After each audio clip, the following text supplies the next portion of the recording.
Pai, do Filho e do Espírito Santo. Amém. Vinde, Espírito Criador, as nossas almas visitai e enchei os corações com vossos dons celestiais. Vós sois chamado intercessor, de Deus excelso dom sem par, a fonte viva, o fogo, o amor, a unção divina e salutar. Sois o doador dos 7 dons e sois poder na mão do Pai. Por ele prometido a nós, por nós seus feitos proclamai. A nossa mente iluminai e os corações enchei de amor. A nossa fraqueza encorajai, ó força eterna e protetor. Nosso inimigo repeli e concedei-nos vossa paz. Se pela graça nos guiais, o mal deixamos para trás. Ao Pai e ao Filho Salvador por vós possamos conhecer, que procedeis do seu amor, fazei-nos sempre firmes crer. Amém.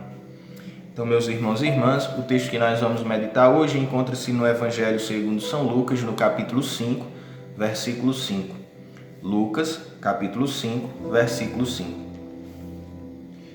Simão respondeu: Mestre, trabalhamos a noite inteira e não pegamos nada, mas pela tua palavra lançarei as redes.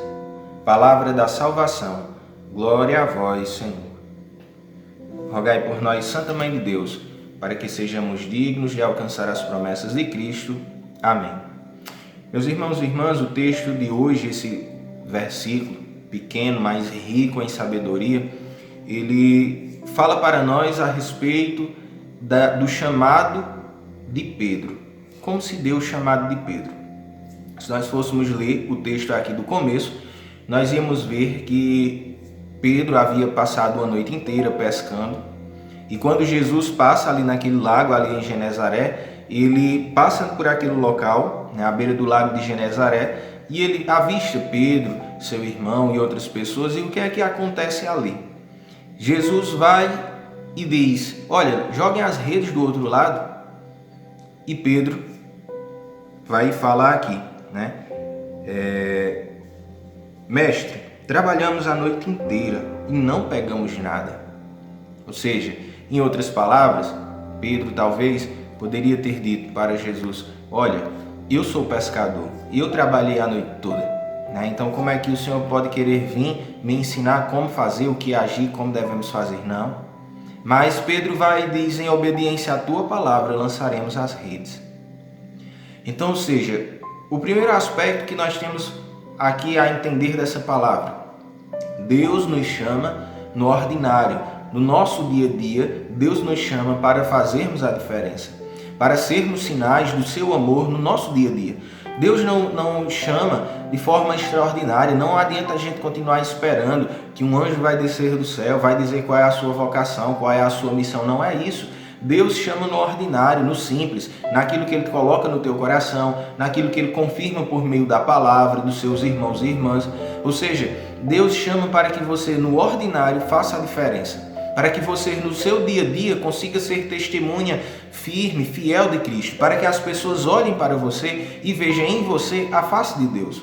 Ou seja, esse é um primeiro aspecto. Deus nos chama no nosso dia a dia, no simples do teu cotidiano, no teu trabalho, no teu estudo, na tua casa, onde você estiver. Deus chama e chama para fazer a diferença, para ser sinal de Cristo ali naquele local, ali naquele ambiente. E aqui esse é o primeiro aspecto. O segundo aspecto dessa palavra é que Pedro, ele olhava com o seu olhar ainda humano. Ele não tinha essa visão espiritual, ele ainda não havia entendido a grandeza da palavra de Deus. E Pedro que é que diz: Mestre, trabalhamos a noite inteira e não pegamos nada. Talvez você esteja como Pedro.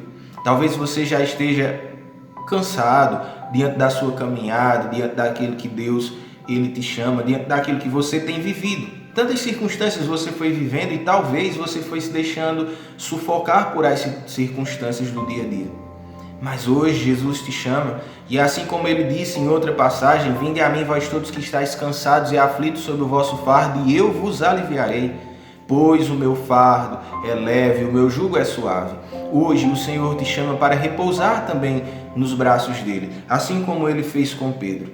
Ele te chama para entender que, você pode dizer, mas eu fiz tanto já pelo Senhor, eu fiz tanto já por os irmãos, eu já preguei, eu fiz isso. Meus irmãos, não é nada em comparação àquilo que o Senhor ainda deseja e espera de nós. Então nós precisamos colocar isso em nossa mente. Deus nos chama. Deus nos chama para o meu dia a dia, eu fazer a diferença, eu ser sinal de Cristo no meu dia a dia. Ou seja, tudo o que eu fiz até aqui não é nada, porque o Senhor deseja muito mais de mim e de você. E o terceiro ponto que nós vemos aqui, vai concluir aqui, Pedro vai dizer: mas pela tua palavra lançarei as redes. Em outras traduções você vai encontrar dizendo assim: mas em obediência à tua palavra lançaremos as redes. Ou seja, diante das circunstâncias, Pedro disse: Senhor, eu quero te obedecer. Senhor, eu irei fazer o que o Senhor está me mandando. Talvez você hoje esteja fugindo do chamado de Deus na sua vida. O chamado para pregar, para evangelizar, um chamado específico, talvez Deus esteja falando ao teu coração hoje, e você talvez esteja fugindo da tua vocação, fugindo da tua missão. Mas hoje chegou a hora de você fazer como Pedro, olhar para Jesus e dizer: mas Senhor, em obediência à tua palavra lançaremos as redes. Em obediência à tua palavra eu irei pregar, em obediência à tua palavra eu irei amar, em obediência à tua palavra eu irei evangelizar, em obediência à tua palavra eu irei parar de fugir da minha vocação. Hoje nós somos chamados a viver essa obediência que Pedro viveu, e só assim ele pôde entender qual era a sua vocação e ver o verdadeiro sentido da sua vida. Porque uma vida plena, uma vida realizada, é quando a gente consegue unir o nosso desejo, a nossa vontade, à vontade de Deus. Ou seja, eu preciso olhar e fazer aquilo que o próprio Jesus, em outra palavra, vai dizer: quer me seguir, renuncie a si mesmo, tome sua cruz e me siga. Ou seja, eu preciso fazer com que a minha vontade seja a vontade de Deus. Eu preciso fazer com que a minha vontade não seja diferente da vontade de Deus. Ou seja, eu preciso abraçar o chamado de Deus em minha vida. Eu preciso parar de fugir. Precisamos parar de fugir da vontade de Deus, parar de fugir de tudo aquilo que o Senhor, Ele coloca, Ele revela, Ele pede para cada um de nós, e precisamos abraçar e fazer como Pedro: Senhor, em obediência à Tua palavra, lançaremos as redes. Por isso, meus irmãos e irmãs, hoje, que possamos pedir a intercessão da bem-aventurada sempre Virgem Maria, ela que é modelo de obediência e de doação da vocação. Ela que foi, quando visitada pelo anjo, ela disse o quê? Eis aqui a serva do Senhor, faça-se em mim segundo a tua palavra. Ela não ficou relutando: o que eu vou fazer, como é isso ou aquilo, e eu acho que não vai dar certo e não sei o quê. Então chega de ficarmos relutando, chega de ficarmos criando desculpas na nossa mente, de ficarmos dando desculpas para Deus. Agora é hora da gente abraçar a nossa vocação e, exemplo da Virgem Maria, dizermos: eis aqui o servo do Senhor, faça-se em mim segundo a tua palavra. Que a Virgem Maria possa interceder por cada um de nós. Ela que é a mãe da obediência, ela que foi a primeira discípula, a primeira apóstola, que ela também possa nos ensinar a sermos obedientes à vontade de Deus, a abraçarmos a vontade de Deus, assim como ela abraçou a vontade de Deus e trouxe até nós a salvação. Que nós também, abraçando a vontade de Deus em nossa vida, possamos levar essa salvação que é Jesus a tantas pessoas que hoje encontram-se necessitadas dessa graça de Deus. Portanto, peçamos a sua intercessão, rezando todos juntos, dizendo: Ave Maria, cheia de graça, o Senhor é convosco. Bendita sois vós entre as mulheres, e bendito é o fruto do vosso ventre, Jesus. Santa Maria, Mãe de Deus, rogai por nós, pecadores, agora e na hora de nossa morte. Amém. Louvado seja nosso Senhor Jesus Cristo, para sempre seja louvado. Em nome do Pai, e do Filho, e do Espírito Santo. Amém. Recebereis o Espírito Santo e sereis minhas testemunhas